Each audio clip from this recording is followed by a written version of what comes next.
ٹھیک ہے، مجھ سے غلطی ہو گئی، مجھے معاف کر دو، امامہ نے جسے ہتھیار ڈالتے ہوئے کہا۔ جب تک تم یہ نہیں بتاؤ گی کہ تم کہاں غائب ہو گئی تھی، میں تمہاری کوئی معذرت قبول نہیں کروں گی، رابعہ نے دو ٹوک انداز میں کہا۔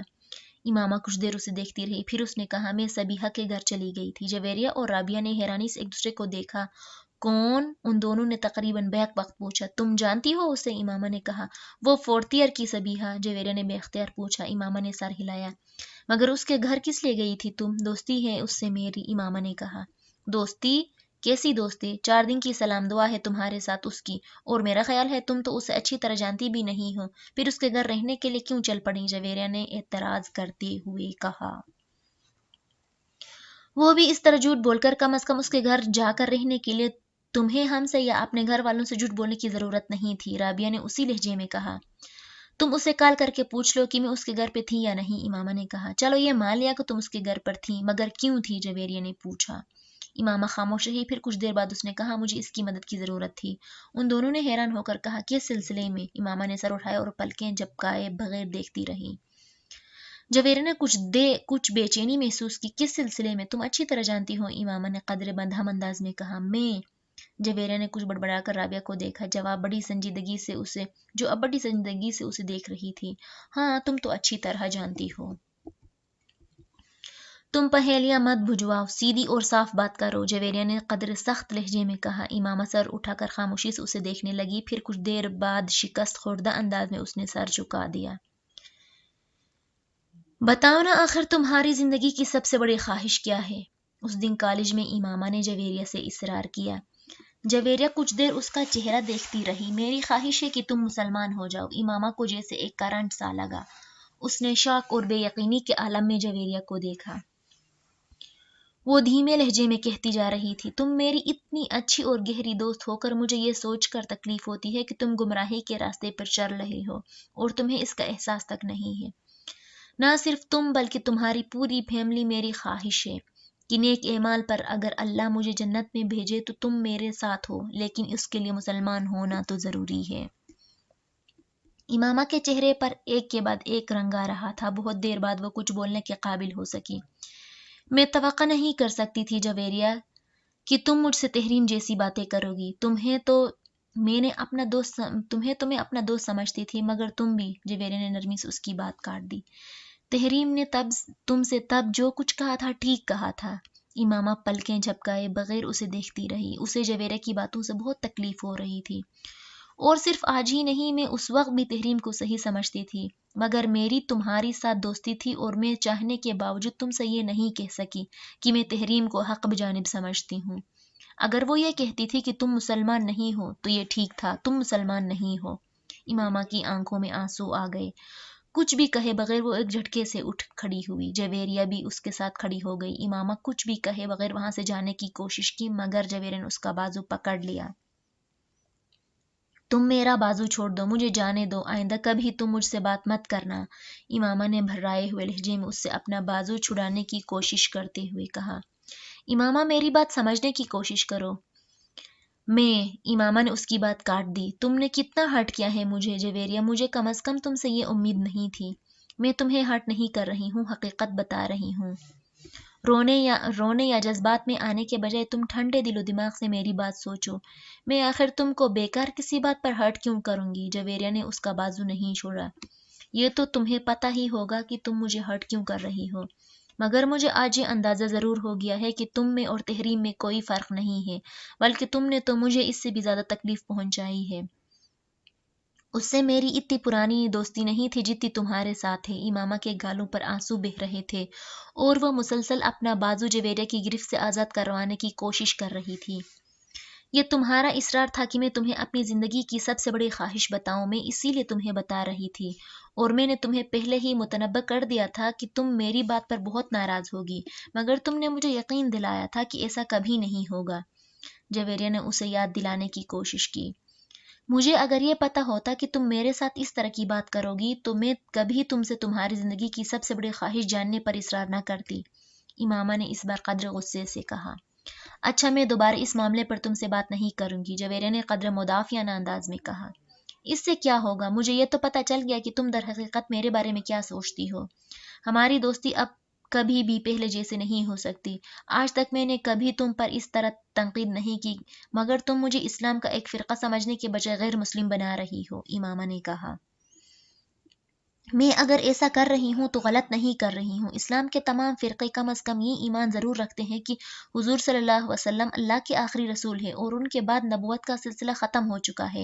اس بار جویریہ کو بھی غصہ آ گیا۔